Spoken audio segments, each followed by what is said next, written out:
Voilà, donc on est dans Betsar, Daf Gimel Amud Aleph, page 3a, et normalement le but du jeu c'est vers le Tosfot, Rabbi Yochanan, Amar Mochlefet Ashita.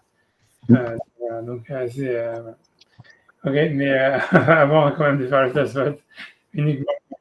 voilà, c'est là. Voilà.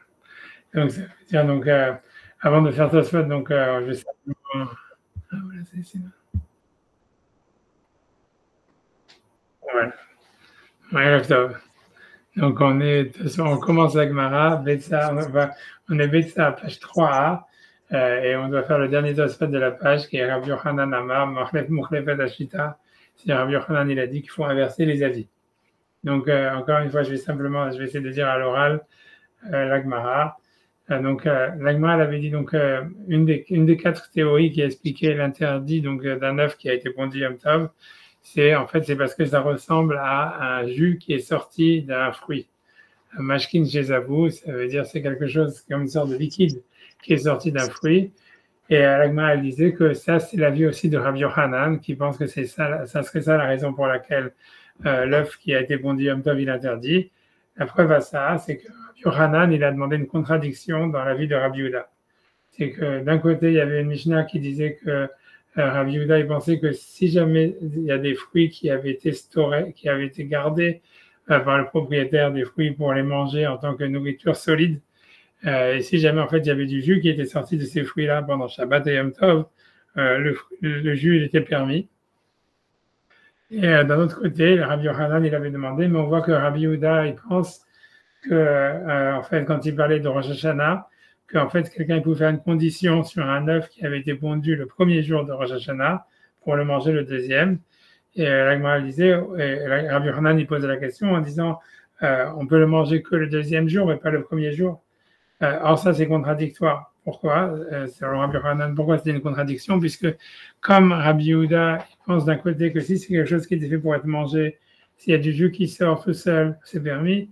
Alors ici, la poule, elle était faite pour être mangée, donc c'est comme s'il y a du jus qui sort tout seul, donc ça devrait être permis. Donc ça devrait être permis non seulement le premier jour de Rosh Hashanah, mais même le deuxième. Et donc ça, c'était la contradiction selon Rabbi Yochanan. Donc la Gemara déduit que Rabbi Yochanan, il pense que l'interdit de consommer un œuf le premier jour de Yom Tov, c'est à cause que c'est un fruit qui est donc du jus qui est sorti du fruit, parce que si jamais c'était une autre raison, il peut y avoir, on a vu 3 autres raisons que je ne vais pas reciter maintenant. On va dire Mouxé, bref, tu vois. Achana et compagnie. Donc, en fait, il n'y aurait pas de contradiction, puisque voilà, même si Rabbi Yehuda, il pense qu'un liquide qui sort d'un fruit, il est permis. Ici, il y a d'autres raisons, c'est Mouxé, Nolad, un truc comme ça. Donc, du fait que Rabbi Yochanan, il a vu que c'était une contradiction, ça prouve que pour lui, la seule raison pour laquelle on pourrait interdire un œuf qui est vendu Yom Tov, c'est parce que c'est un liquide qui est sorti d'un solide. Et donc, ça, c'était la contradiction, mais Rabbi Yochanan lui-même, il avait répondu à la contradiction en disant Mochlefet Ashita, c'est-à-dire qu'il faut inverser les auteurs. Et c'est pas clair de quel Mishnah il fallait inverser les auteurs. Donc Rashi il avait dit, et Tosfot il va reprendre cette explication, que Mochlefet Ashita, c'est dans la première Mishnah, celle qui parle en fait donc des jus de fruits qui sont sortis du fruit qui était fait destiné pour être mangé. Puisqu'on a vu que là-bas il y a Chachamim qui pense qu'un jus qui est sorti d'un fruit, même s'il était destiné à être mangé, il est aussi interdit. Et donc, ça serait ça qu'il faut inverser. Ça veut dire que Rabbi Yehuda, il pense que une nourriture solide, un fruit qui a été fait pour être mangé comme une nourriture solide et qu'il y a du jus qui est sorti, Rabbi Yehuda, il pense que c'est interdit. Et donc, c'est pour ça qu'il interdit aussi l'œuf qui a été pondu Yom Tov. Et c'est cette Mishnah-là qu'il faut inverser. Et pas la deuxième Mishnah.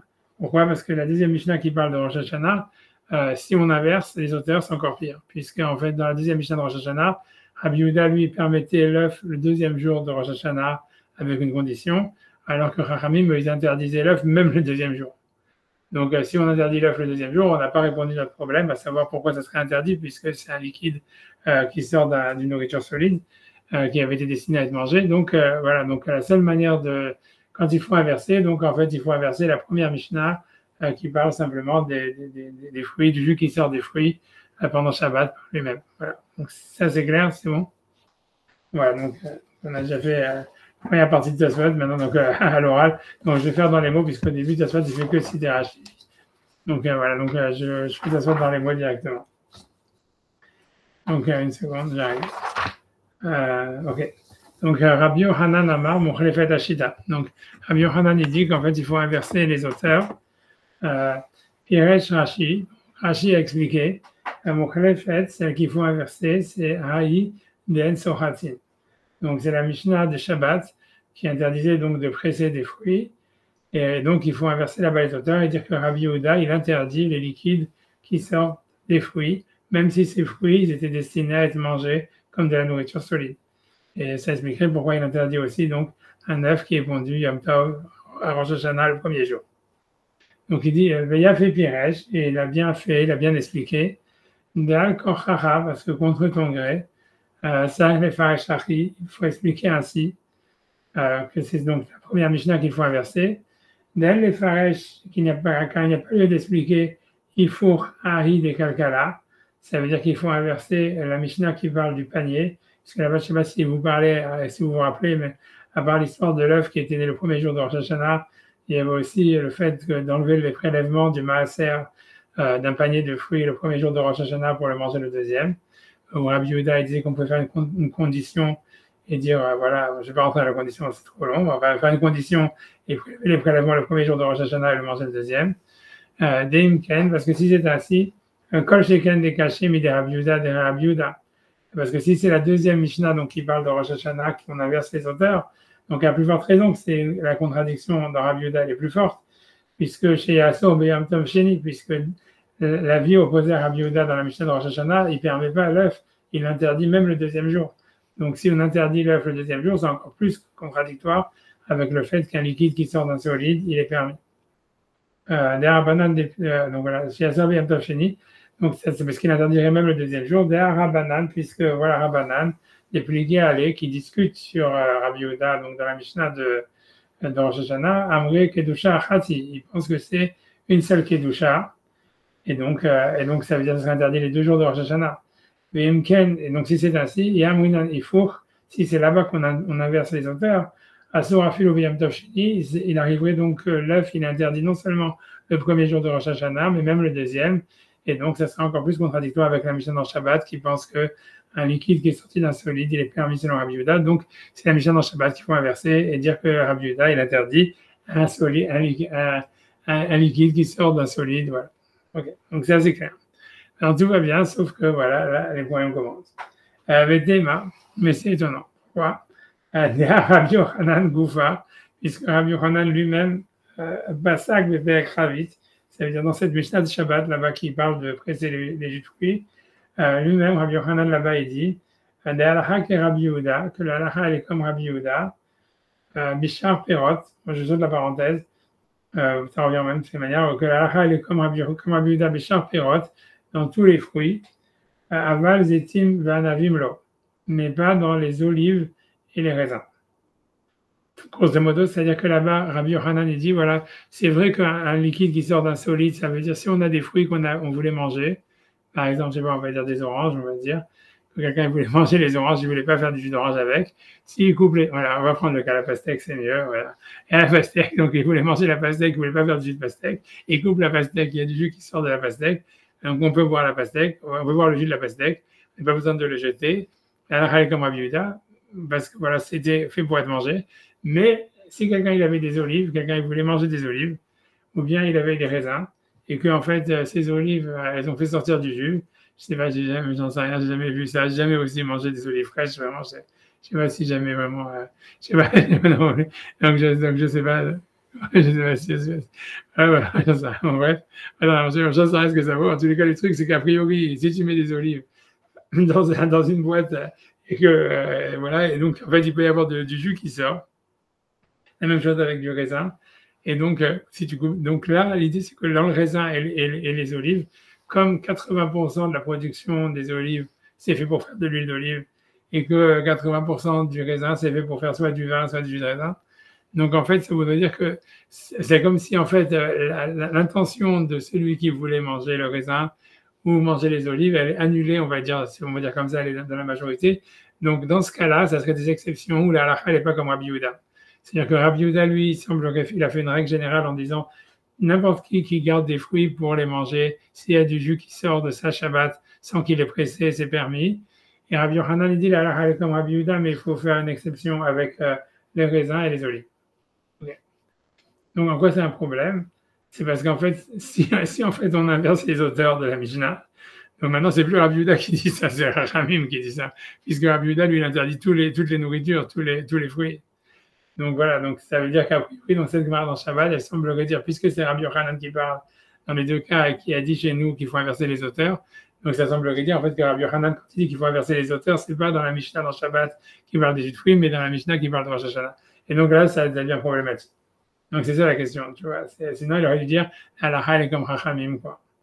Donc, sauf dans le cas des olives et des raisins. Alors, ok, donc c'est ça la question. Donc, c'est ça la question. Je peux reprendre à partir de Vetema. Vetema, et c'est étonnant. Derrière Rabbi Yochanan Goufa, puisque Rabbi Yochanan lui-même, Basik Bepaek Ravid, donc il a tranché dans le chapitre de Ravid, donc qui est le nom du chapitre là-bas. Derrière Rabbi Yehuda, que la est comme Rabbi Yehuda. Bichar Perot, dans tous les fruits, comme les pastèques, etc. Aval Zetim Vanavim Lo, mais pas dans les olives et les raisins. Alma, donc on en déduit, des Los Verale, qui ne pense pas lui-même Rabbi Yochanan, des Mokhlefet Ashita, qui font inverser le nom des auteurs, en tous les cas dans cette Mishnah de Shabbat. Et donc la première réponse de Tosfot, c'est une réponse facile qui me en touche. Il va dire non, en fait, Rabbi Yochanan, il pense qu'il faut inverser les auteurs, mais quand il a cité Rabbi Yehuda là-bas, c'est uniquement pour ceux qui n'inversent pas les auteurs. Tu vois, ça veut dire qu'il est d'accord que son interlocuteur, ça veut dire qu'il est d'accord que lui, il inverse les auteurs parce qu'il a ce problème, mais il sait que, ça veut dire, quand il dit son statement, tu vois, cette phrase, il est en train de parler à des opposants, tu vois. Donc, eux, ils interdisent un œuf de Yom Tov pour une autre raison, qui est valeureux. Donc, ils n'ont pas de problème, ils n'ont pas de contradiction. Comme on va dire Simouxé ou Nolad, un truc comme ça. Et donc, pour eux, il n'y a pas de contradiction. Donc, eux, ils n'inversent pas le nom des auteurs. Donc, quand lui, il veut dire que la halakha, mais tout ce qu'il veut dire, en fait, c'est que tous les fruits qui sont faits pour être mangés, on peut prendre le jus, sauf les olives et les raisins. Donc, il ne va pas dire comme un banane, parce qu'il sait que ceux à qui il s'adresse, ils n'ont pas inversé le nom des auteurs. Donc, il veut dire pour ceux qui n'inversent pas les auteurs, ça veut dire dans la Gersa, on va dire classique, de non retouché quoi, par lui-même. Donc, là, elle est comme Rabbi Yehuda, sauf dans le cas des olives et des raisins, bien que selon lui, en fait, là, elle est comme Chachamim, sauf dans le cas des olives et des raisins, mais il ne parle pas lui-même, quoi, grosso modo. Il parle selon, pour des interlocuteurs imaginaires qui, eux, en fait, voilà, n'inversent pas le nom des auteurs, puisqu'ils n'ont pas de problème depuis le début. Donc, c'est une réponse facile, on va dire, tant mieux qu'elle est là, parce que la réponse d'après, elle est beaucoup plus qu'après. Donc, il y a lieu de dire, de Rabbi Yochanan, Amar, il parle, les filles d'ivré otam à Amoraïm, ça veut dire suivant les paroles des autres Amoraïm, donc des autres auteurs de la Gemara, de l'eau savré Mokhlefet Ashita, qu'eux, ils n'inversent pas les noms. Et donc, c'est ça, ces interlocuteurs. Et donc, comme il veut clarifier la halakha, donc il dit, les divrechem, selon vous, Achiou, ainsi à la halakha, voilà, et sous-entendu que la halakha, elle est comme Rabbi Yehuda, qui est Chachamim pour moi, sauf dans les olives et les raisins. Après, il dit Vachin Nirali Kimduma. Je vais traduire ce que ça veut dire. A priori, je ne sais pas d'où ça sort cette phrase, mais ça veut dire c'est ce qu'il me semble. Kimduma, comment traduire Kimduma, c'est par approximation. C'est a priori, ça serait l'auteur de Tosfot ici qui, je ne sais pas, tu vois, ça veut dire qui n'est pas sûr de son coup, quoi, grosso modo. C'est ce que ça veut dire. En traduction des mots, ça veut dire c'est comme s'il y a une voix off ici qui commence à parler, ce que c'est-à-dire ça arrive dans les Tosfot de Betsa et tout ça, ça veut dire que ça a été retouché grosso modo. Donc le type qui a copié le Tosfot, il n'est pas clair de ce qu'il a recopié. Il dit donc c'est ce qu'il me semble a priori ou il me semble. Ça veut dire que voilà, ça veut dire, voilà, il dit c'est ce qu'il a recopié quoi. Et là, on va avoir maintenant un autre avis. Si tu vois, donc tu vois, c'est des Tosfot, donc puisque le copiste quoi, en fait a priori qui copie Tosfot, il dit qu'il a une deuxième source sur cette question. Il dit au Meshita mais Évreux, donc il y a une Shita qui venait de Évreux, donc il y avait un autre Tosfot de là-bas, Tiretz, lui donc il dit des Mokhlefet Ashita, donc lui il veut pas rentrer dans cette réponse, il veut dire en fait qu'en effet oui Rabbi Yochanan il inverse pas la Mishnah de Shabbat, mais il inverse la Mishnah de Rosh Hashanah. Alors comment ça marche? Alors Tiretz des Mokhlefet Ashita et Hiota de Kalkala. Ça veut dire qu'en effet, donc Rabbi Yochanan, il n'inverse pas les noms des auteurs de la Mishnah dans Shabbat, mais il inverse les noms des auteurs de comment ça s'appelle, de Rosh Hashanah, du panier. Quelqu'un là, c'est celui qu'on avait vu qui peut faire les prélèvements le premier jour de Rosh Hashanah à condition. Et donc, ça serait Rabbi Yehuda qui, lui, en fait, interdit les 2 jours de Rosh Hashanah. Bon, alors, c'est encore plus problématique. Alors, donc, on dit non, la Chita de Hébreu, elle dit non, c'est pas problématique. Pourquoi? Parce qu'on peut dire la même chose qu'on a fait tout à l'heure sur Rabbi Yochanan, on peut le dire sur Rabbi Yehuda aussi. Ça veut dire que Rabbi Yehuda, lui, en fait, il pense que c'est permis, un 9 Yom Tov, les 2 jours, mais il dit, selon vous, qui interdisez, ça devrait être interdit même les 2 jours. Tu vois, ça veut dire, voilà, ça veut dire pourquoi ça serait interdit les 2 jours, parce que lui, il pense que c'est une seule sainteté. Donc, c'est ça ce que ça veut dire. Alors, donc ça veut dire Demoklé Fetashita, ça veut dire que là où il faut inverser les noms, c'est dans la deuxième Mishnah, donc qui est celle de Kalkala, ça veut dire donc de Rosh Hashanah, qui parle d'une condition entre les 2 jours de Rosh Hashanah, où Rabbi Yehuda, lui, maintenant, c'est plus celui qui permettait de faire la condition, c'est celui qui interdit de faire la condition. Rabbi Yehuda, les divrem de Rabbanan Ka'amar Lehu, donc, et ce que ça veut dire, c'est que Rabbi Yehuda, lui, pense suivant les paroles de Rabbanan, en disant, les Didi, pour moi, Afilu Beyom Arishon Mutari, même le premier jour, on pourrait consommer un œuf qui a été pondu Yom Tov. Pourquoi? Parce que c'est de la nourriture qui s'est séparée, donc c'est un liquide qui s'est séparé d'un solide, et donc c'est permis, puisque c'était fait pour être mangé, etc. Mais il dit, Reditku, mais selon vous, des Asritu Nolad, qui interdisait Nolad. Donc, a priori, Nolad, bon, je ne vais pas rentrer dans la terminologie de Nolad, mais parce que c'est pas a priori, c'est pas un problème de Nolad, c'est un problème de peur qu'il va faire presser le jus, quoi. Enfin, on s'en fout, on va appeler ça Nolad. Des En Sochatin, donc vous qui interdisez donc les jus de fruits qui sortent des fruits même solides dans la Mishnah dans Shabbat, Afilu Beyam Tov Hasheni Asur, ça devrait être interdit même le 2e jour. Donc, ok, donc ici il y a un problème, hein, ça veut dire, je vais répéter ce qu'il dit, et après, il faut falloir un truc. Ce qu'il dit, a priori, c'est simple, ça veut dire, il dit, ok, comme on voit que Rabbi Yochanan dans Shabbat, lui, il semble penser que la Mishnah dans Shabbat, les auteurs sont les bons auteurs, Rabbi Yehuda, il reste le Tana qui permet le jus de fruits qui sort des pastèques. Donc, ok, donc il dit, c'est donc qu'il faut inverser, la Gemara chez nous, elle dit qu'il faut inverser quelque chose, donc on inverse la Mishnah de Rosh Hashanah. Qu'est-ce qu'on inverse? Normalement, Rabbi Yehuda, il disait, l'œuf, il est interdit le premier jour et il est permis le 2e. On inverse, maintenant Rabbi Yehuda, il dit que les 2 jours sont interdits. C'est ça l'histoire. Mais alors, qu'est-ce qu'on a répondu? Mais oui, c'est sûr que ça répond à la question. Pourquoi? Parce que Rabbi Yehuda, évidemment, il ne parle pas pour lui-même, il parle pour les autres. Ça veut dire, lui, il aurait permis les 2 jours, mais il dit, si vous interdisez au moins les 2 jours. Donc, le problème qu'il y a avec cette explication, c'est que, en fait, si c'est comme ça, alors pourquoi tu inverses les noms? Tu vois, ça veut dire, l'idée, c'est que, ça veut dire, plus que la question, c'est de dire comment Rabbi Yehuda, il peut interdire le premier jour.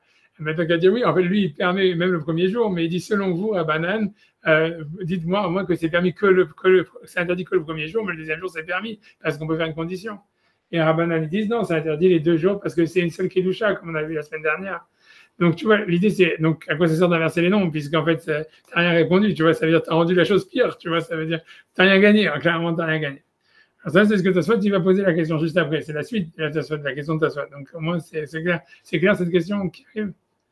Donc, on le fait, donc, Tosfot, il demande, voilà, donc, il dit, Bim Tomar, donc, si tu vas me dire, Imken, de l'Idivrehem, en fait, Rabbi Yehuda, il parle selon l'avis de Rabbanan, mais lui, c'est permis dès le premier jour. Imken, de l'Idivrehem, Ka'amar Lehu, si Rabbi Yehuda, en fait, il parle selon Rabbanan, Amaïka Machlif, pourquoi on a besoin d'inverser les Hashita, pourquoi est-ce qu'on a besoin d'inverser les auteurs? Lima, les Divrehem, on n'a qu'à dire simplement, selon l'avis de Rabbanan, Ka'amar Lehu, et voilà, donc il dit ça simplement selon l'avis de Rabbanan, Velo Mukhlefet Hashita, qui est Ravina, ça veut dire il n'y a pas lieu d'inverser les noms, et on voit d'ailleurs cette réponse, c'est la réponse de Ravina qui arrive juste après.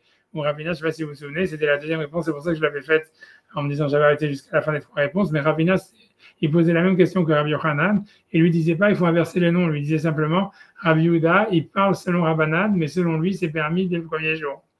Et donc qu'est-ce que Rabbi Yochanan, il a besoin d'inverser les noms, puisqu'il est obligé d'arriver, les 2 sont difficiles, mais pourquoi tu fais ça tu mets 2 problèmes, quoi. Tu dis inverse les noms, et en plus il parle selon Rabbi Yehuda, selon Rabbanan, ça n'a pas de sens, tu vois. Alors, voilà, alors ça, il veut dire non, il a une explication pourquoi il faut inverser les noms malgré tout. Donc il dit Viesh Lomar, il a lieu de dire les Enira Lodochak, ça veut dire que Rabbi Yochanan il pensait que c'était difficile de dire. Les Divrem Kamar Lehu, que Rabbi Yehuda il parle selon les paroles de Rabbanan, Kedelo Mokminan Mukhlefet, si on n'inverse pas les auteurs. Pourquoi? Des Ruil Vadain Lodibru Chachamim Klal. Parce que Chachamim, en fait, si on n'inverse pas les auteurs, ils sont cités après Rabbi Yehuda. Ça veut dire que Rabbi Yehuda lui dit, dans la lecture qu'on a, nous, c'est Rabbi Yehuda il dit on peut faire une condition et on mange le deuxième jour. Et Rabbanan ils disent non, c'est interdit et le premier jour et le deuxième jour. Donc Tosfot il dit en fait ce qui était difficile, c'est si Rabbi Yehuda il parle selon Rabbanan en disant selon moi tout est permis, mais selon vous ça serait permis que le premier, ça serait permis le deuxième jour. Tu vois, on aurait dû d'abord mentionner l'avis de Chachamim et ensuite qui interdisent les 2 jours et que lui vient et dit oui, mais ça serait permis que. Moi, je pense que même si vous dites que c'est interdit, ça devrait être interdit que le premier jour et pas le deuxième, parce qu'on peut faire une condition. Or, du fait que dans la Braïta, le premier qui s'exprime, c'est Rabbi Yehuda, donc c'est difficile à dire, en fait, tu vois, qu'il parle selon les paroles de Chachamim. Donc c'est pour ça que lui dit Rabbi Yochanan, il faut faire les 2 choses. Il faut d'abord inverser et dire que Rabbi Yehuda, il interdit les 2 jours et qu'il est le premier à s'exprimer. Et que, ou bien qu'il s'exprime, non, il est le deuxième à s'exprimer. Voilà, on inverse les auteurs, mais il reste dans l'ordre. Donc il est le deuxième à s'exprimer. Et il interdit les 2 jours. Et donc, Chachamim sont les premiers. Donc, on inverse les noms. C'est Chachamim qui parle et qui disent on peut manger l'œuf le deuxième jour de Rosh Hashanah. Et Rabbi Yehuda, il dit non, ça devrait être interdit même le deuxième jour. Et dans le sens de dire que pour moi, c'est permis même le premier jour. Mais pour vous, si vous interdisez, ça devrait être interdit même le deuxième jour parce que c'est une seule Kedusha. Et pourquoi on est obligé de faire ça, comme il dit ça? Parce que sinon, c'est peu probable que Rabbi Yehuda, il va dire son avis pour expliquer Rabbanan alors qu'ils n'ont pas encore parlé. C'est ça l'idée. C'est pour ça qu'il faut faire les 2. Donc, je reprends encore dans les mots de Tosfot, il dit Viesh Lomar, il a lieu de dire les éniré l'odorak, ça veut dire s'assembler d'orak à Rabbi Yochanan. Lomar le divreem kamar lehu, de dire que Rabbi Yehuda il parle selon l'avis de Rabbanan alors que lui il permet même le premier jour. Kedelom okminan mochlefet, si on n'inverse pas les auteurs. Pourquoi? Des wil de vadain l'odibu chachamim, parce que en fait, si tu veux, puisque chachamim ils n'ont pas encore parlé, klal, depuis le début. Mitkila, donc ils n'ont pas ouvert la bouche, puisque le premier à parler, selon notre Gersa, c'est Rabbi Yehuda. Donc, l'Odiboham Klal Kodem Rabbi Yehuda. Donc Rabbi Yehuda serait le premier à dire son avis qui permet le deuxième jour. Lo Shayach les Memar, les Divrem, il ne peut pas parler selon leur avis, puisqu'ils n'ont pas encore été cités. Donc, c'est pour ça qu'il dit d'abord, il faut inverser et dire que Rabbi Yehuda, c'est celui qui interdit le deuxième jour, et que Rabbanan sont les premiers à parler, et eux, ils permettent le deuxième jour, et Rabbi Yehuda, il veut dire, selon vous, qui interdisez le premier jour, vous devriez interdire même le deuxième jour, même si pour moi, tout est permis. Ravina, et pourquoi Ravina, il n'a pas dit ça? Parce que Enoch Rochesh Lazé, il s'en fout. Ça veut dire, ça lui dérange pas que tu vois, que ce soit pas lui le premier à parler, etc., qu'il peut parler selon l'avis d'un autre, même si c'est pas son avis. Ça veut dire, on peut laisser ça comme ça pour l'instant, etc. Maintenant, ok, tout à l'heure d'aller bien, mais en fait, si vous réfléchissez, il y a un petit problème. Et là, quel est le problème? C'est qu'en réalité, c'est que si on reprend un point que Tosfot ici n'a pas adressé, c'est que si on reprend en fait ce que d'où là où tout le problème était parti, c'est quoi? C'est parce que Rabbi Yochanan, il dit quoi? Il dit la halacha, elle est comme Rabbi Yehuda dans tous les fruits, sauf les raisins et les olives. Donc ça veut dire quoi? Encore une fois, ça veut dire que Rabbi Yochanan y pense, s'il y a ça veut dire une nourriture solide qui a en fait un liquide qui s'en est séparé tout seul, le liquide il est permis, sauf dans les olives et dans les olives et les raisins. Ok? Ça veut dire quoi? Ça veut dire que si jamais il y a un œuf qui est pondu Yom Tov, l'œuf il est permis ou il est interdit? Et il est permis. Ça veut dire qu'en fait que Rabbi Yochanan il pense à Halekom Pet Shammai. Et ça, tu vois, c'est pas possible non plus. Donc voilà, il y a un autre problème. Donc si vous voulez, donc ça veut dire, en fait, donc ça veut dire que ça, il y a Tosfot dans Shabbat, il s'en occupe, on va le faire. Je vais 10 secondes, je vais essayer de si c'est faria fonctionne, etc. C'est pas très long. Aussi les Rishonim ici posent la question, etc. Le Rashba, etc. Mais ils disent la même chose que Tosfot et c'est vraiment farfelu parce qu'en fait je pense pas qu'on peut répondre à une question comme ça. Mais tu vois, mes 2 secondes, enfin, je vais quand même, tu vois, je veux dire, tu vois ce que Tosfot, voilà. Mais c'est étonnant, en tous les cas, que Tosfot chez nous, il en a pas parlé, quoi. 2 secondes, c'est. Hmm, 2 secondes.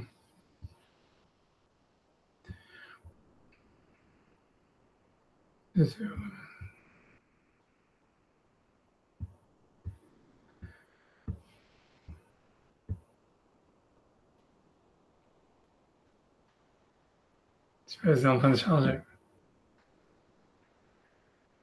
Une seconde, je vais ouvrir quand même.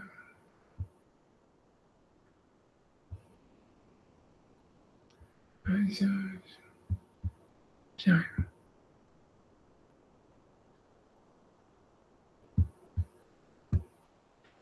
Donc ça, c'est le Tosfot. Donc, le premier Tosfot qui est là-bas dans Betsa, dans Shabbat, il dit plus ou moins la même chose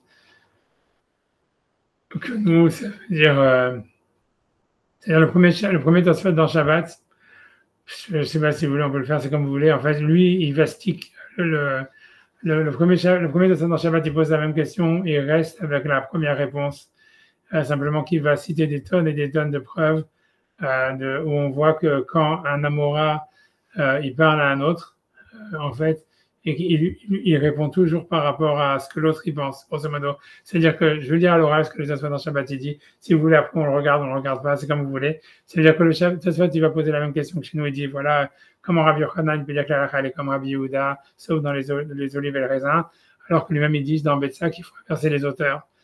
Et alors, il dit, Tosfot, il dit comme la première réponse qu'il a dit chez nous, c'est-à-dire uniquement cette réponse, pas celle de Hébreu. Il dit, en fait, non, l'idée, c'est que quand un Rav, il parle, donc Rabbi Yochanan, quand il dit la halakha, elle est comme Rabbi Yehuda, c'est suivant son interlocuteur. Ça veut dire, lui, il pense que c'est comme Ramim, mais en fait, il dit que c'est Rabbi Yehuda parce que pour l'interlocuteur, c'est Rabbi Yehuda puisqu'il n'a pas inversé les noms. Et Tosfot, il va simplement partir à regarder dans tout le Talmud des tas d'exemples où on voit ça. Où en fait, si jamais un Rav, quand il parle à un autre, même si lui-même, en fait, il avait inversé les noms, changé les noms, etc., quand il va répondre à quelqu'un ou qu'il va dire la halakha, elle est telle ou telle, il va lui répondre, en fait, par rapport à ce que l'autre, il lit, pas par rapport à ce que lui, il lit, quoi. Ah, je ne sais pas si ça vous intéresse ou pas, j'en sais rien, c'est comme, j'en sais rien.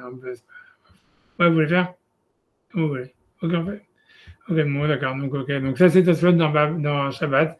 Kouf Membet, ça veut dire la 142b, là, je pense. Là où c'est là. Donc, donc je le fais, on va le faire. Voilà, Rabbi Yochanan Amar al-Hak Rabbi Yehuda Bishar Perot. Et donc, Rabbi Yochanan est comme Rabbi Yehuda dans tous les fruits, sauf les raisins et les olives. Donc, il dit, Beresh Masechet Betsa, au début du traité de Betsa, Rabbi Yochanan, donc Rabbi Yochanan, ramé des Rabbi Yehuda, il objecte une contradiction dans Rabbi Yehuda, puisqu'il est marqué dans le Mishnah, Rabbi Yehuda Omer, Rabbi Yehuda dit, Im le ochlim, si c'était des fruits qui étaient faits pour être mangés, Ayotsemen Moutar, le jus qui sort, il est permis. Imle Mashkin, si c'était en fait pour des boissons, c'est interdit. Alma, donc, Kol Leochlin, tout ce qui est fait pour être mangé. Okla de Ifratu, c'est considéré comme de la nourriture qui se sépare de la nourriture, et donc c'est permis. Minhu, et on objecte. Vodama Rabbi Yehuda, et voilà Rabbi Yehuda, il a dit, Matne Adam à la Kalkala shel Perot Veyam Tov Rishon. Un homme, il peut faire une condition sur un panier de fruits le premier jour de Rosh Hashanah. Le Ochla Basheni, et elle mangeait le deuxième. Le Chen Betsa Shenalda Barishon, et ainsi un œuf qui est né le premier jour de Rosh Hashanah, Ochla Basheni, il peut le manger le deuxième. Donc là, tout ça, c'est la Gemara. Basheni in, le deuxième jour uniquement Barishon lo, pas le premier jour. Pourquoi? Comment ça se fait? Pourquoi c'est pas permis même le premier jour? Puisque Rabbi Yehuda, il permet donc les liquides qui sortent des solides, qui étaient destinés à être mangés. Rabbi Yochanan, Mouchlefet Ashita. Et Rabbi Yochanan, il dit, il faut inverser les auteurs. Donc, ça dit la même chose. Mais Tzarech Lomar, il a lieu de dire Daïd et Matne Adam Machlif. Ça veut dire que c'est selon ce qui est marqué chez nous, pardon. Ça, c'est la réponse de Hébreu. Ça veut dire, il va commencer avec la réponse de Hébreu. J'avais oublié qu'il citait Hébreu d'abord. Tu vois, ça veut dire, donc, l'idée, c'est-à-dire qu'a priori, comme Rabbi Yochanan chez nous, il dit que la halakha, elle est comme Rabbi Yehuda. Donc, il faut dire, en fait, que ce qu'il inverse, c'est la Mishnah dans Rosh Hashanah, qui interdirait, donc, Rabbi Yehuda, il interdit les 2 jours de Rosh Hashanah à l'œuf. Dei matniti machlif, parce que s'il changeait notre Mishnah dans Shabbat, imken, si c'est ainsi, amay nakatacha Rabbi Yehuda, pourquoi est-ce qu'il dit ici la halakha est comme Rabbi Yehuda, qui permet donc le jus qui sort des fruits quand c'était des fruits qui étaient destinés à être mangés, aval elimin 4 Rabbanan, il avait qu'à dire Rabbanan, puisque selon lui maintenant c'est Rabbanan, puisqu'il a inversé les noms, aval elimema, halakha ke Rabbanan bishar perot, il aurait dû dire la halakha est comme Rabbi dans tous les fruits, sauf les olives et les raisins. Et puis Rabbi, c'est tout. Et tu vois, Tosfot, il n'élabore pas du tout sur cette réponse-là, alors que la question, elle est obvious, que si Rabbi Yehuda, il interdit les 2 jours, donc c'est encore plus difficile, comme Tosfot, il dit chez nous, et on est obligé de dire qu'il a dit selon les paroles de, etc., comme tout ce qui est truc des Hébreux qu'on a vu, ça, Tosfot, là-bas dans Shabbat, il laisse tomber, et il laisse comme ça, tu vois, il t'a évolué. Tu vois, mais parce que, encore une fois, parce que c'est des copistes, donc en fait, tu vois, c'est pour ça qu'il dit, mais Rabbi, c'est ça ce que j'ai reçu de mon Rav. C'est-à-dire, débrouille-toi avec, quoi, même si ça fait pas de sens, quoi, grosso modo, ça veut dire. Donc, il n'élabore pas sur la réponse de l'hébreu, quoi. Il la cite, mais en fait, il la laisse comme ça en suspens, tu vois. A priori, c'est un non-sens qu'elle est ramenée. Puisque, voilà. Mais c'est pas grave. Mais en tout ça, en tout cas, lui, dans ce qu'il va par contre élaborer beaucoup, c'est la deuxième réponse, qui est chez nous, donc la première, en disant, Véliniré, donc moi, il me semble, d'Afilou Apir Matnitin, que même si en fait c'est la Mishnah qu'on inverse, donc voilà que c'est Rabbi Yehuda, il interdit tous les jus, même qui sortent des solides. À des Shapir, ça marche quand même, qui disent que la halakha est comme Rabbi Yehuda dans tous les fruits, sauf les olives et les raisins. Ken, chez Matsinu Baba Kama, donc donner le premier exemple, qu'on trouve dans Baba Kama, la Kabozel Kama, dans le premier chapitre de Hagozel, de Baba Kama, d'Etnan, où il est enseigné dans la Mishnah, Gazal Behema Veochesha, si quelqu'un il a volé un animal, Veochesha, et il a maigri, quoi. Ça veut dire, elle a maigri, elle a perdu de sa valeur, quoi. Avadim Veskenu, il a volé des esclaves, et entre-temps, tant qu'il se fasse attraper, ils ont vieilli, donc ils ne valent plus grand-chose. Mais Shalem Keshat Agezela. Donc, Tanakama, il pense qu'il faut qu'il paye la différence de prix. Quoi. S'il a volé des esclaves qui avaient 20 ans et que maintenant ils ont 50 ans, il doit payer la différence de prix. Quoi. Rabbi Meir Omer, Rabbi Meir, il dit, Vadim Omer lo Eshech Alefanecha. Rabbi Meir, il dit que il est d'accord avec les animaux, qu'il doit payer la différence, mais sur les Avadim, il peut lui dire, non, je te les rends tel quel. Pourquoi la raison de Rabbi Meir? C'est parce que comme on a une règle que Karka et l'Anixelet, ça veut dire qu'on ne peut pas voler un terrain. Et il y a une Xera Shava qui donne aux esclaves le statut des terrains. Donc c'est pour ça que Rabbi Meir il pense qu'un esclave, il n'est jamais considéré comme volé. Donc comme il n'est jamais sorti du domaine du propriétaire, donc en fait il revient, c'est un peu dans ce qu'on a vu ce matin avec la Marloc Kadavera, c'est lié avec ça. Ça veut dire que Rabbi Meir, il le dit, en fait, tu vois, ça veut dire, il n'y a pas eu de vol, quoi, grosso modo. Sur des esclaves, il n'y a pas de vol parce que ça veut dire que ça ne s'appelle pas un vol au niveau légal parce que un terrain, il n'est jamais volé et un esclave, il est considéré comme un vol. Donc, si jamais, en fait, il y a une différence d'argent, une différence de valeur dans le prix dans l'esclave et que l'esclave, il est encore vivant, il lui rend l'esclave tel quel. Ok, Vamar Bigmara, et la Gemara, elle dit, Amar Rabbi Yochanan Barav Dimi, Abraham le fils d'Avdimi dit, Amar Rabbi de Lacha, Alacha ke Rabbi Meir. Alors, elle est comme Rabbi Meir, comme quoi dans un esclave, il peut lui dire, je te le rends tel quel. Ou Barich Rav, et la Gemara l'objet Rav Shavik Rabbanan Vavid Rabbi Meir. Mais comment Rav, il peut trancher la halakha comme Rabbi Meir contre Rabbanan, qui sont la majorité. Et donc la Gemara dit, Ademasik de Rav Matnitin Ifra Atnea. Jusqu'à ce que la conclusion de la Gemara, c'est que la raison pour laquelle Rav, il pense à la halakha comme Rabbi Meir, que dans les esclaves, il lui dit, il lui rend les esclaves tels quels, c'est parce que lui, il inverse les noms. Et donc l'avis majoritaire, c'est celui de Rabbi Meir, quoi. Et donc, on voit de là que bien que Rav, lui, il avait inversé les noms, quand il a voulu dire la halakha, il a dit la halakha, elle est comme Rabbi Meir. Donc, ça veut dire, encore une fois, ça veut dire que quand un Rav, il va citer il veut donner la halakha parmi des avis dans la Mishnah, il ne va pas donner l'avis de la halakha suivant sa propre lecture de la Mishnah, mais c'est suivant la lecture des autres de la Mishnah. Voilà. La lecture qu'il y avait avant que lui-même, il a retouche, quoi. Donc c'est ça. Donc il dit, donc ça veut dire ça veut dire la même chose que donc Rav ici, il inverse les auteurs, c'est pour ça qu'il prend la halakha comme Rabbi Meir. Donc ça voudrait dire la même chose que Rabbi Yochanan aussi, il inverse les auteurs chez nous. C'est pour ça qu'il prend la halakha comme Rabbi Yehuda. Justement, ça expliquerait, tu vois, c'est pas simplement qu'on gagne en disant ça, tu vois, c'est pas simplement en inversant les auteurs, ça veut dire, c'est pas simplement que voilà, c'est pas un problème parce qu'il cite l'opinion par rapport à ce que les autres disent, mais c'est en plus que ça, c'est que la même question qui est posée là-bas, on pourrait la poser en fait sur Rabbi Yochanan. Comment toi, Rabbi Yochanan, tu tranches la comme Rabbi Yehuda contre Ramim? Et la réponse, elle serait non, mais parce que Rabbi Yochanan, il inverse les auteurs. Donc, la vie de Rabbi Yehuda, c'est la vie de Chachamim. Tu vois, c'est ça l'idée, quoi. Alma, tu vois, Alma, Afalbi, Shaya, Shone, Bematnitin, Chachamim, Amrim, Bavadim. Donc, Alma, donc on en déduit, Afalbi, Shaya, Shone, Bematnitin. Donc, bien que Rav, dans le cas des esclaves, il disait dans la Mishnah, Chachamim, Amrim, Bavadim, Omer lo Eshech Alefanecha, que c'était Chachamim qui disait que dans les esclaves, il leur dit, je te le rends l'esclave tel quel. Et donc, il aurait dû dire, Avavalé le Mema, Ashta Alachak et Chachamim. Et donc, Rav, il aurait été plus approprié de dire la halakha comme Chachamim, puisque selon lui, c'est ça Chachamim. Afilu Achim, malgré tout, Nakat Rabbi Meir, quand il a donné la halakha, il a dit la halakha, elle est comme Rabbi Meir. Les films Maché Acherim Shonim à Mishnah. par rapport à comment les autres, si tu veux, ils lisaient la Mishnah. Et donc, il veut dire la même chose ici. Achanami, Nakat, Rabbi Yochanan, Rabbi Yehuda, Bishmatin. On voit ici que Rabbi Yochanan aussi, donc, il aurait dit dans notre Sugia que la halacha, elle est comme Rabbi Yehuda, mais en fait, ce qu'il veut dire, c'est comme Chachamim, puisque lui, il a inversé les noms. Et donc, maintenant, l'avis majoritaire, c'est celui qui permet le jus qui sort des fruits qui sont faits pour être mangés, quoi. Donc, je vois le même cheshbon. Et il donne un autre exemple, on voit ça encore. On retrouve aussi le même autre exemple dans le premier chapitre de Souka, puisqu'il a enseigné là-bas dans la Mishnah. C'est Soukato, Kemin Serif. Donc, c'est quelqu'un qui fait une souka comme une cabane. Ça veut dire qu'il n'y a pas de. Tu vois, c'est connu, quoi. C'est une cabane comme les tipis des Indiens, voilà, plutôt. C'est comme les Indiens, mais en scar. Donc, tout est en scar. Mais en fait, il n'y a pas de mur et il n'y a pas de scar, quoi, à proprement parler, puisqu'en fait, il n'y a pas de toit, quoi. Ça veut dire c'est une cabane tout en sapin, on va dire, voilà. Imaginons un tipi indien en sapin. Donc, est-ce que c'est cachère ou pas cachère? Alors, Rabbi Eliezer possède. Rabbi Eliezer dit que c'est pas soul, parce qu'en fait, on ne peut pas parler de scar à proprement parler, ni de mur à proprement parler. Alors que dans la halakha de Souka, on sait qu'il faut qu'il y ait au moins 3 murs et un scar. Donc, voilà. Donc, ça, c'est l'avis de Rabbi Eliezer. Hachamim marchirim, le Hachamim me permettent.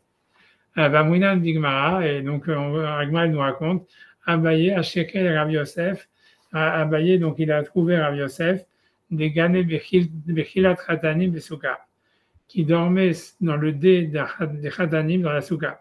C'est-à-dire quoi, c'est quoi Khilat Khatanim? C'est qu'avant, c'est-à-dire il semblerait, ça veut dire avant que quand, ça veut dire que quand il y avait un Khatan qui allait se marier, donc ils avaient, je sais pas comment ça s'appelle, c'est les lits à baldaquin, ça veut dire, c'est quand tu mets des bâtons et tu mets un voile, tu vois, comme il y a dans le 14, c'est ça, ça veut dire, tu vois, d'accord. Mais ça veut dire, le truc, c'est que les Khatanim, on leur mettait pas 4 bâtons avec un truc au-dessus, c'était 2 bâtons au milieu avec une sorte de, tu vois, de tente qui tombe sur les bâtons, quoi.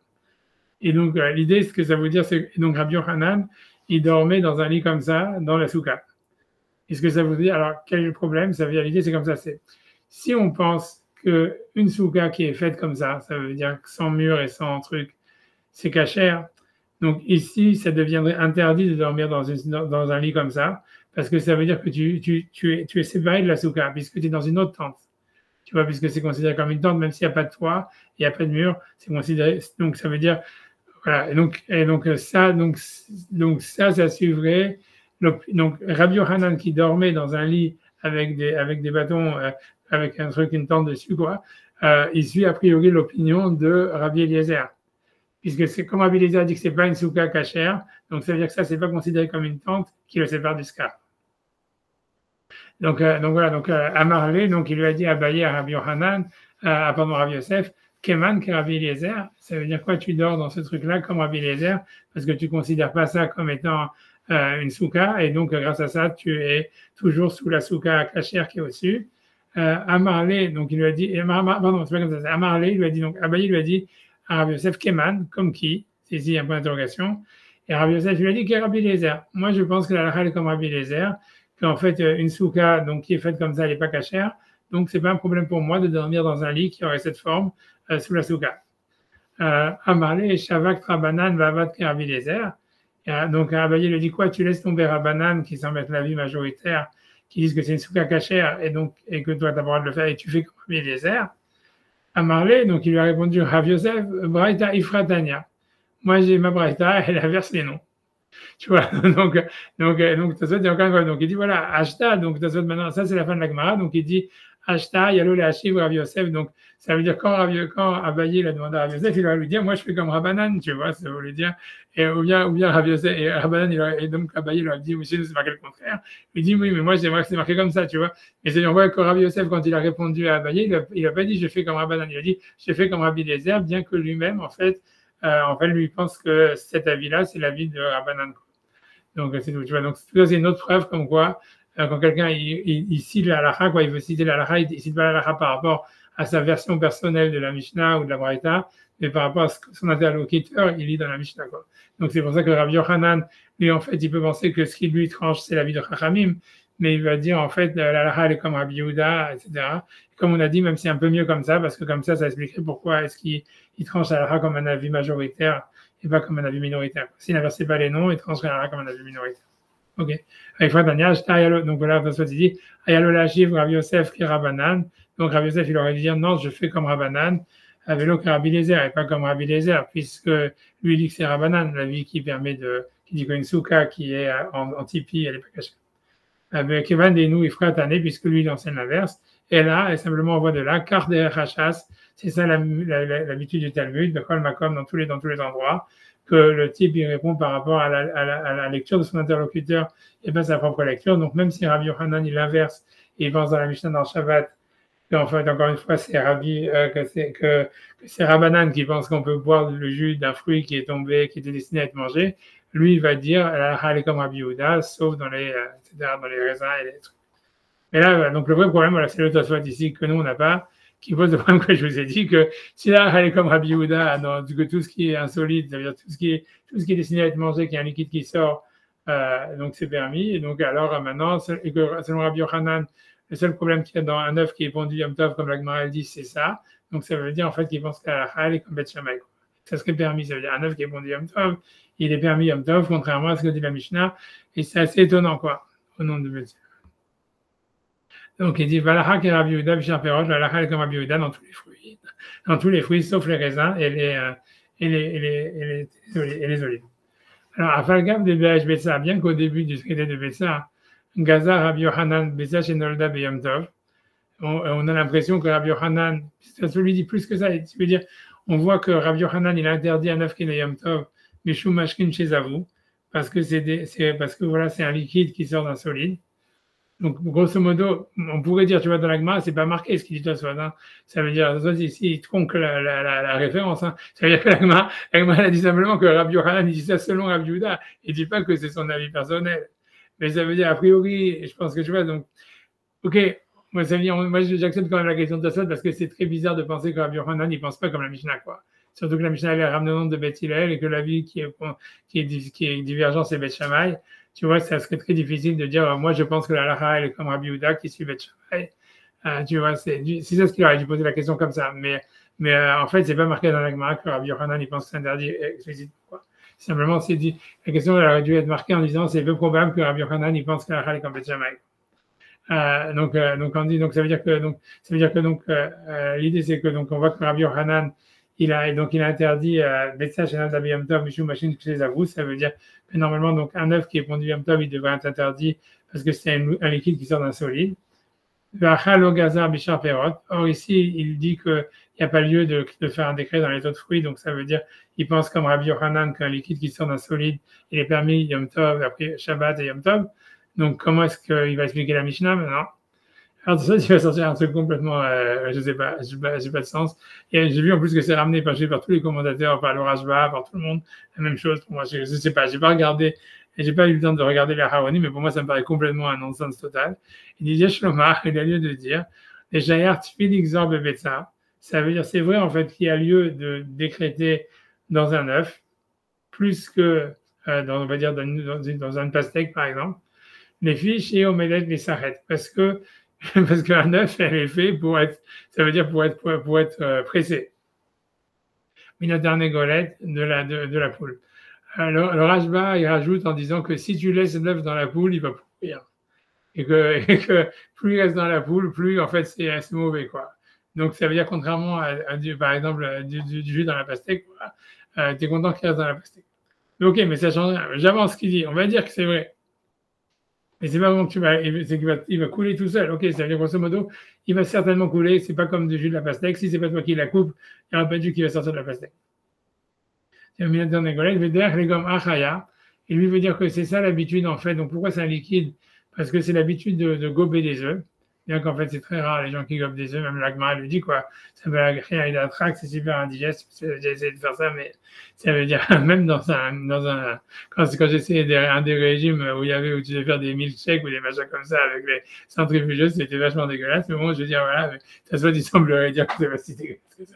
Mais c'est l'agma qui dit que c'est pas une achila normale. C'est pas une manière normale de manger un œuf.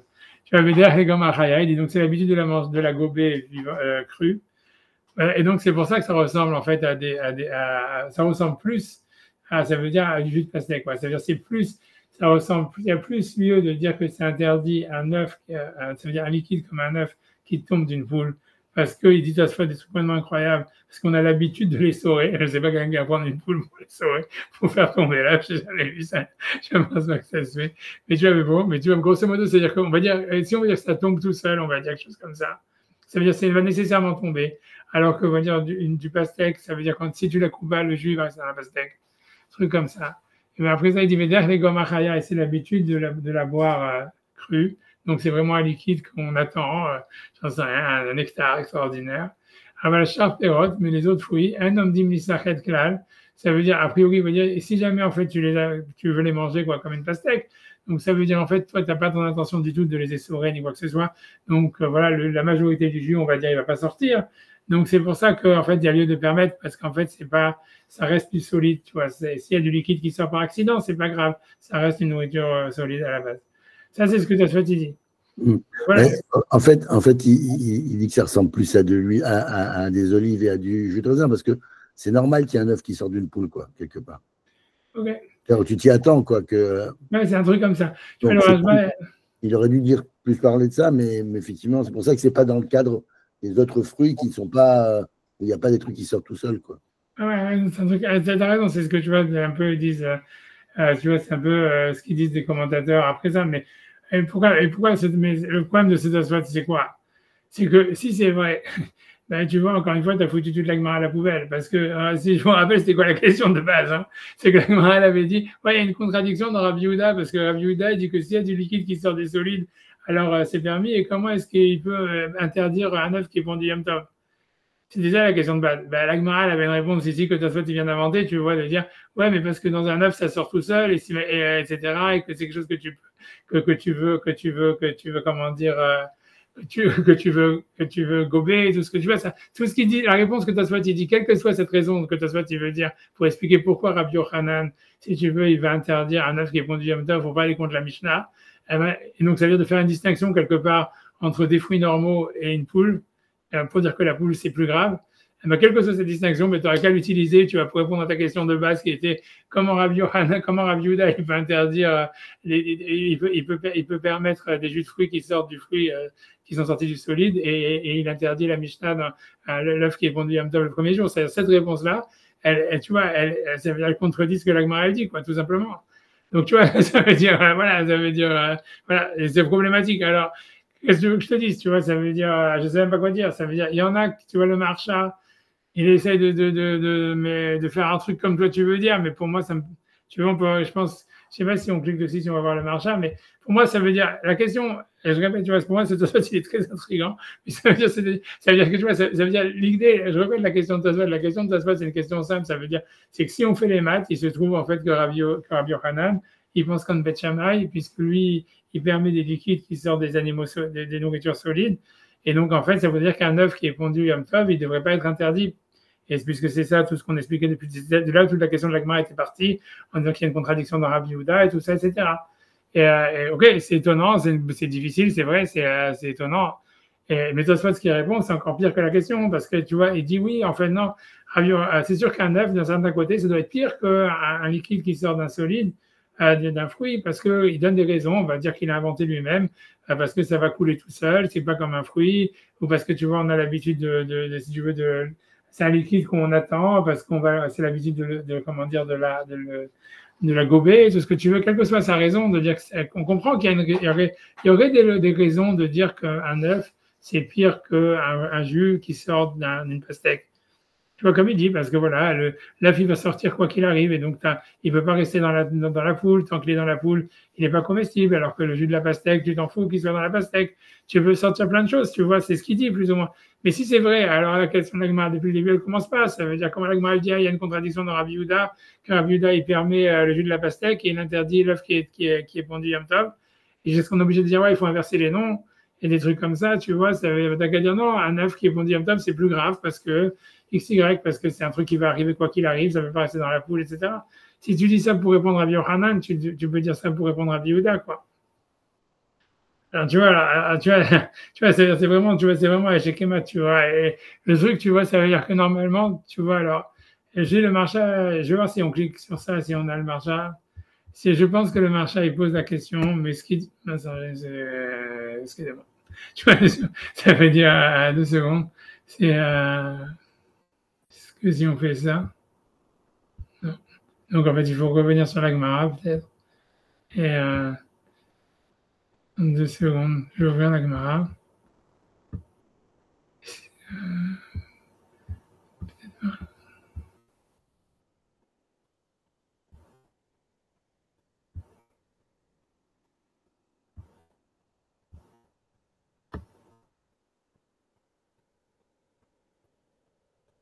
C'est bon.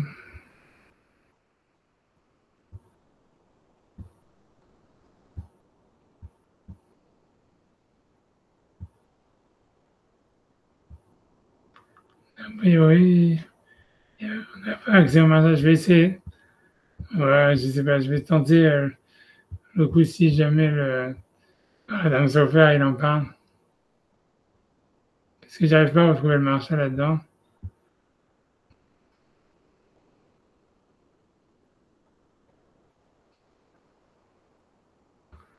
On va dans un autre truc.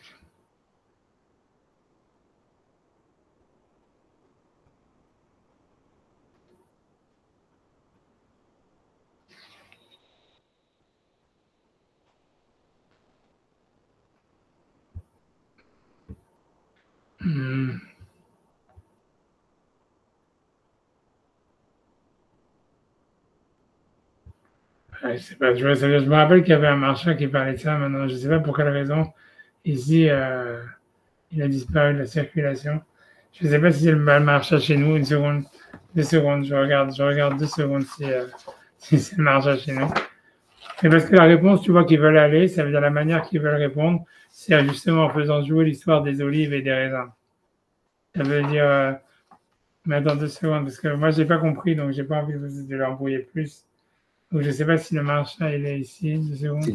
Si tu compares l'œuf au raisin et au truc, il n'y a Voilà, plus de... c'est ça, tu vois, ça veut dire... Du coup, il n'y a plus de contradiction dans Rabbi Yehuda.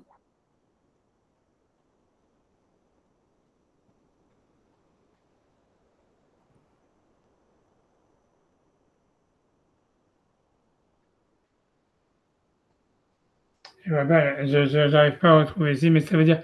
2 secondes, je reviens sur ça, tu vois, j'arrive pas à retrouver honnêtement, mais si là, je peux me lever, hein, mais... Bon, d'accord. Alors, seconde, non, mais ce que je veux dire, l'idée, c'est que j'ai même pas besoin de me lever. Mais tu vois, mais ce que je veux dire, c'est que je sais que l'idée, tu vois, je vais te dire, parce que j'ai pas envie de vous embrouiller, mais l'idée, ce qu'il va dire, c'est comme ça, c'est qu'il veut dire que Rabbi Yehuda, lui, il fait pas de distinction entre les olives et les fruits. Tu vois, ça veut dire Rabbi Yehuda, lui, en fait, lui, en fait, il permet across the board. Tu vois l'idée? C'est-à-dire, je veux dire, le calcul, comment répondre? Ça, c'est comme ça que le calcul, je peux vous le faire, mais je ne suis pas convaincu. Mais je veux dire, c'est-à-dire la manière de répondre, c'est dire comme ça. C'est-à-dire, Rabbi Yehuda, lui, selon Rabbi Yochanan, etc., il permet tous les jus de fruits qui sortent des choses qui étaient faites pour être mangées, même si c'était des olives ou des raisins. Ok, alors que Rabbi Yochanan, lui, il dit en fait, tout est permis, sauf si c'est des olives et des raisins. Et la manière de répondre ça avec l'œuf, c'est de dire en fait que l'œuf, si tu veux, c'est moins grave, tu vois. Ça veut dire qu'il y a moins de raisons d'interdire l'œuf que les olives et les raisins. Donc, comme Rabbi Yehuda, lui, il interdit les olives il permet les olives et les raisins. Donc, c'est sûr que lui, il permet l'œuf. Et donc, c'est pour ça que tu as une contradiction et que tu es obligé d'inverser les avis. Par contre, pour Rabbi Yochanan, tu n'as pas de problème parce que Rabbi Yochanan, comme lui, il dit la halakha comme Rabbi Yehuda dans tout, sauf les olives et les raisins.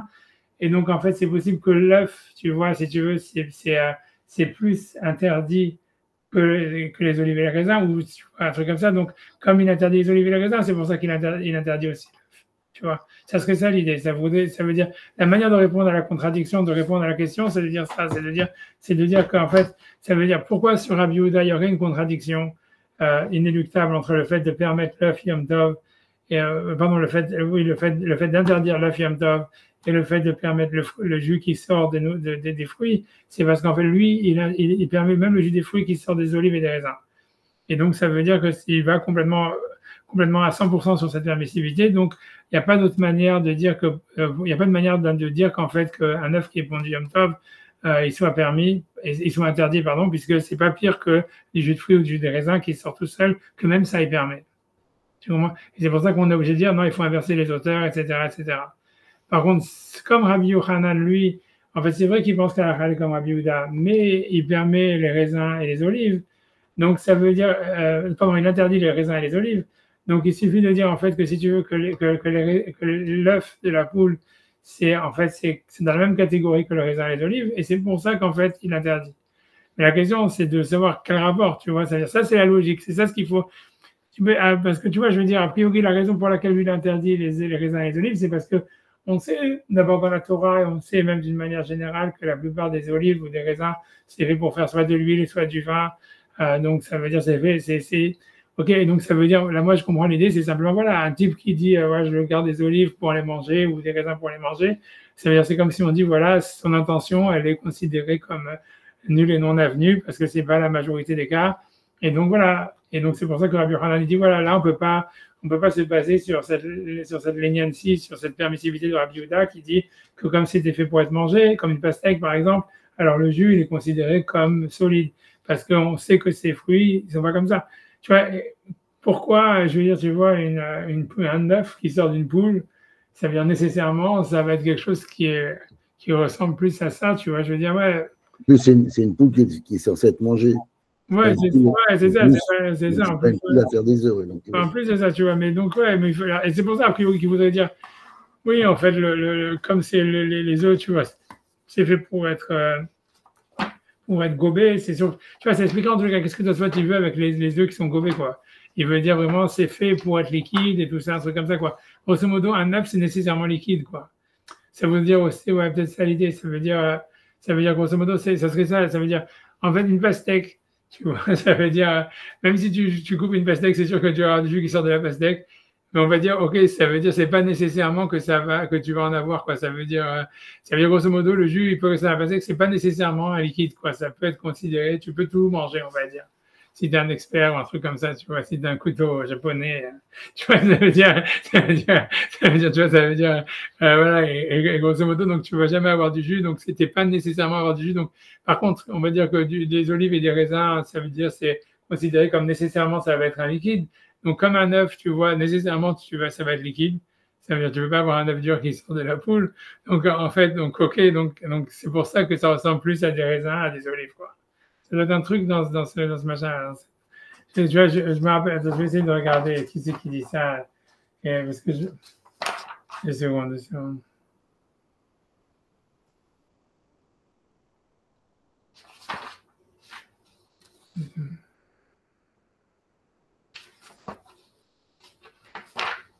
Non, 2 secondes.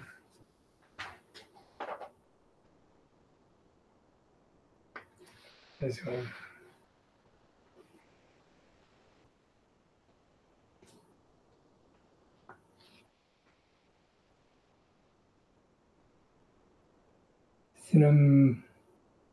Ouais, c'est le marcha ici alors. C'est le marcha, mais je ne sais pas pour quelle raison dans cette faria il n'apparaît pas.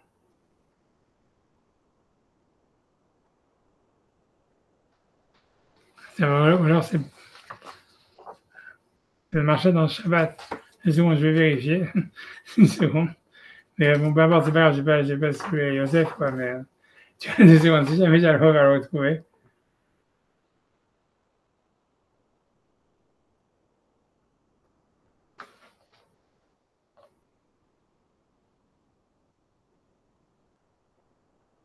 Ouais, c'est le marcha dans Shabbat. 143b. Je ne sais pas pourquoi, en fait, dans cette faria, il n'apparaît pas, en fait.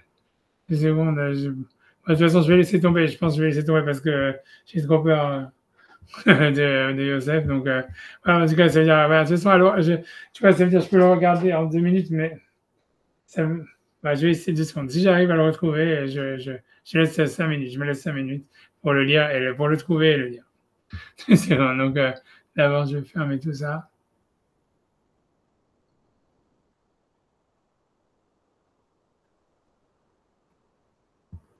Ok, maintenant.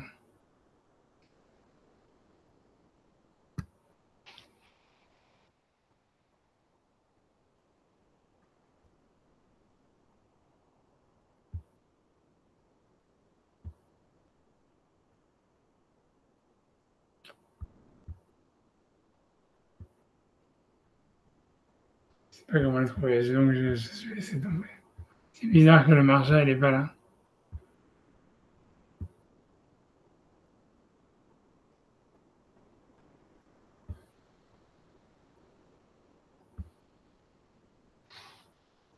Je sais pas. Je vais laisser tomber parce que il n'a pas l'air d'apparaître.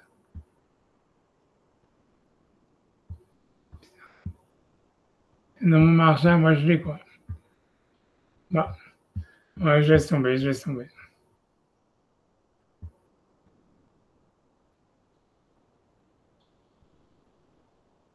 Ouais, je laisse tomber. En tout cas, je peux vous le lire, hein, mais ça veut dire. Bah, je peux vous le lire rapidement, je le lis et c'est tout. Je le lis à l'oral et c'est tout. Donc, le marja, il dit ça. Donc, Kensei Chlomar, donc après avoir cité Tosfot, donc qui ramène donc qu'un œuf, c'est pire, ce serait interdit selon Rabbi Yochanan parce que c'est pire qu'une nourriture solide, qu'il y a du jus qui sort d'un fruit qui était destiné à être mangé, parce qu'en fait l'œuf il est fait pour être gobé, etc., et qu'il tombe directement de la poule. Donc il dit Kensei Chlomar, ainsi il faut dire, le Rabbi Yochanan Gouffé, Rabbi Yochanan lui-même, des Ramé Beresh Betzar, qui a donc demandé une contradiction au début du traité de Betzar, mais Arden Sochatin, donc de la Mishnah, comme qui interdit donc de presser des jus de fruits et qui interdit aussi le jus et qui permet le jus qui sort d'un fruit qui était destiné à être mangé, des Betzar Besheni, in Barishon Lo, alors qu'à la Mishnah dans Betzar qui interdisait selon Rabbi Yehuda, donc un œuf qui est pondu Yom Tov le premier jour. Donc il dit, le marja, il dit les filles Shitato Bishmartin, donc c'est parce qu'il suit son opinion dans notre Sugia, des pligi Nami Bezetim Vanavim, c'est-à-dire que Rabbi Yehuda, il permettrait même dans les olives et les raisins, des Hinu Vadai, parce que les raisins et les olives, certainement, Omdim Isachet, ils sont faits pour être pressés, comme Betzar, ça veut dire voilà, au même titre qu'un œuf. Et donc, ça veut dire, c'est ce qu'il dit le marja, au même titre qu'un œuf. Ça veut dire, et comme Rabbi Yehuda, il permet, ça veut dire, il permet même du jus qui sort des olives et des raisins. Donc, c'est sûr qu'il permettrait même un œuf qui sort de la poule. Et donc, c'est pour ça que la contradiction, elle se pose selon Rabbi Yehuda. Mais selon Rabbi Yochanan, la contradiction ne se pose pas vraiment, puisque Rabbi Yochanan, lui, il a dit qu'il permettait dans tous les jus de fruits, sauf les raisins et les olives. Et comme il interdit dans les raisins et les olives, donc c'est pour ça qu'il va comme Beth Hillel, qui interdit aussi un œuf qui est pondu Yom Tov. Mais bon, c'est pas très explicite, quoi. Voilà, c'est tout, tu vois. Je veux dire, voilà, c'est ce qui marche. Je vais vous laisser tranquille, je ne vais pas aller plus loin que ça. Merci beaucoup pour attention pour tout et voilà, que des bonnes choses. Et voilà, à la prochaine. Merci beaucoup. Au revoir. Merci. Au revoir.